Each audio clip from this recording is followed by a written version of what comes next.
je vous présente La boîte au trésor de Michael Escoffier et Éléonore Tullier. La page titre La boîte au trésor. Perché sur la falaise, le suricate fixe l'horizon. Il s'imagine en capitaine des pirates, sillonnant les mers sur un navire de légende à la recherche de fabuleux trésors. Soudain, un reflet lui chatouille les paupières. Tiens, cette drôle de boîte ressemble fort à un coffre. Et si c'était un trésor? Un trésor de pirate! Vite, allons voir. Zut! Je suis trop léger pour faire plier cette branche, dit le suricate. Il faudrait que j'avale au moins 20 kilos de bananes. Et les bananes, moi, je n'aime pas ça. Je vais plutôt demander au singe de m'aider. Je n'ai pas le temps, dit le singe.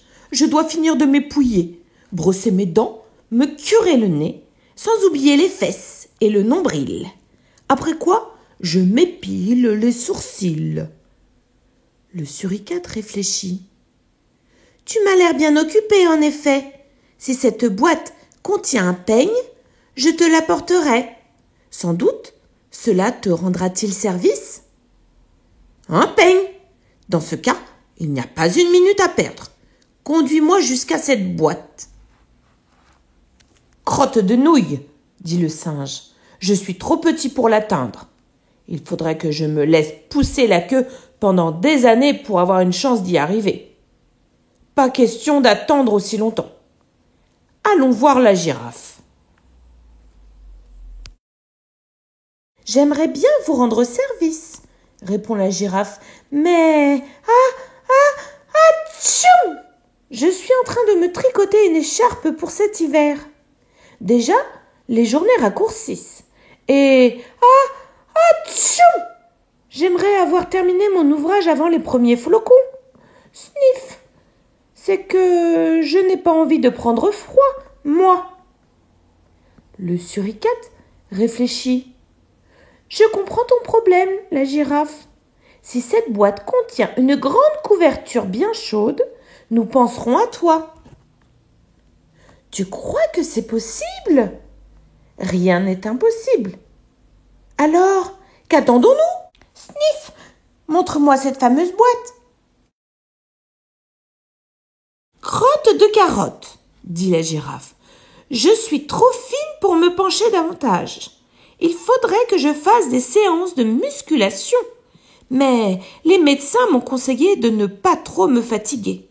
Et si nous demandions à l'éléphant? Vous ne voyez pas que je suis occupé, dit l'éléphant. C'est l'heure de ma gymnastique quotidienne. Vous savez bien que je déteste qu'on m'embête quand je fais mes exercices. Repassez plus tard. Le suricate réfléchit. Très bien, excuse-nous pour le dérangement. Si cette boîte contient du beurre de cacahuète, nous tâcherons de t'en garder une portion. L'éléphant se lève d'un bond. Du beurre de cacahuète, ça change tout. J'arrive. Crotte de boudin, dit l'éléphant. Je suis trop lourd pour m'avancer jusqu'au bord. Si je continue, la roche va céder sous mon poids. Cette fois, je ne vois pas qui pourrait nous aider, dit le singe. Il doit pourtant bien y avoir une solution, soupire la girafe. Le suricate réfléchit et... Ça y est, je l'ai!